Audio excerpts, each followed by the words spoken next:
Oyster mushroom குழம்பு எப்படி செய்யலான்னு பார்க்கலாம் வாங்க. சிப்பி காளான், அதுக்கு மஷ்ரூமை கழுவி வச்சுக்கோங்க. சின்ன வெங்காயம், தக்காளி, எண்ணெய் ஊற்றி கடுகு பொரிஞ்சதும் சீரகம் மிளகு மட்டும் போட்டுட்டு வெங்காயத்தை போட்டு நல்லா வதக்கிக்கோங்க.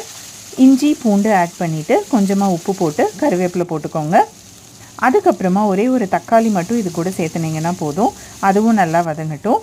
கூடவே மஞ்சள் தூள், மிளகாய் தூள், கரம் மசாலா தூள் கொஞ்சமாக, கொத்தமல்லி தூள், சிக்கன் மசாலா தூள் கொஞ்சம் ஆட் பண்ணி அதை எடுத்து ஓரமாக வச்சுக்கோங்க, ஆறட்டும். அதுக்கு இடையில் எண்ணெய் ஊற்றி கடுகு போட்டு கருவேப்பிலை, வரமிளகாய் போட்டுட்டு கழுவி வச்சுருந்த மஷ்ரூமை போட்டு நல்லா வதக்கிக்கோங்க. சைடில் ஆறுனதுக்கப்புறமா வெங்காயத்தை எடுத்து பேஸ்ட்டாக அரைச்சிக்கோங்க நல்லா. அது கூட தண்ணி ஊற்றி மிக்ஸ் பண்ணி குழம்பு பதத்துக்கு கொண்டு வந்து வச்சுக்கோங்க. மஷ்ரூம் நல்லா வதங்கினதும் அதுக்குள்ளே நம்ம அரைச்சி வச்சுருந்த பேஸ்ட் எடுத்து ஊற்றிடணும். ஒரு கொதி வந்ததும் கொத்தமல்லி தழை தூவி இறக்கினா சூப்பரான ஆயிஸ்டர் மஷ்ரூம் குழம்பு ரெடி.